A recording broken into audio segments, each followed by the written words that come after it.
Nisahotaka noho ny fifandrosoana teo amin'ny bileta tokana misy ny lisitra hofidiana ben'ny tanàna ao Ambohidratrimo sy Ambohitrimanjaka ny mpifidy sy ny délégué ary ny mpiandraikitra avy amin'ny CENI teny Ambohidratrimo ny maraina teo. Efa nisy anefa ireo naneho ny safidy vao maraina ny alonina ahitana ity tranga ity raha ny fampitam-baovao. Ankoatra io ihany koa nisy ny taratasy firaketana PV voasony nefa mbola tsy misy nainana inona tamina fokotanin'ny sasany avy ao amin'ity commune ity ihany. Nanao tatitra noho ny tsy fanaran-dalana maromaro ihany koa ny candidat iray.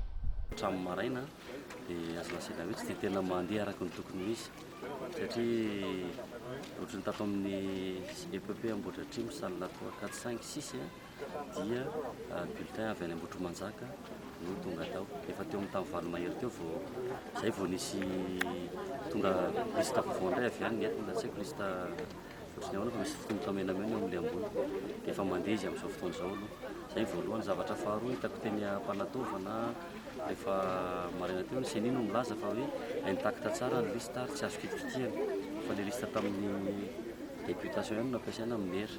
Zavatra misy anefa hitako ary nalaiko sary daholo ireo seka arrêté amin'ny 507 ny isan'ny mpifidy ao amin'ny salle 1 eny Ampanatovana tamin'ny députation. Amintsika miteny izao nefany arrêté 502 eny Ampanatovana. Eo zany tsy fantatro hoe azo kitihana ihany ndray ve le lista sa tsy azo kitihana. Dia fahatelo zavatra hitako amin'ny propriétaire tao Ambodela tamin'ny salle 2 dia PV efa vita soni mialoha na hoe ablanc zany hatrany amin'ny farany be efa vita soni daholo. Tany Ambovo misy karazana sandoka mitasomy candidat anankiray le olona fa rehefa nakany daholo hatramin'ny gendarme moa dia ohatrany hoe votsitra le olona tsy hoe nanino. Nitondra amin'ny fanazavana mahakasika ny fifandrosoana kosa ny mpiandraikitra avy amin'ny CENI eny amin'ny commune Ambohidratrimo. Raha ny fitaovana ampiasaina ao anivon'ny bureau de vote tsirairay era Madagasikara dia tsy azo sokafana ireo fitaovana ho ampiasaina toy ny misy ny bortsa, misy ny bulletin unique, ny FDP, ny PV ary ireo enveloppe inviolable zany. Raha tsy amin'ny enina maraina zany hoe efa misy solitenan'ireo mpifidy tonga eo, efa tonga koa ireo délégué des candidats amin'ny fotoana iny vao sokafana ireo fitaovana ireo.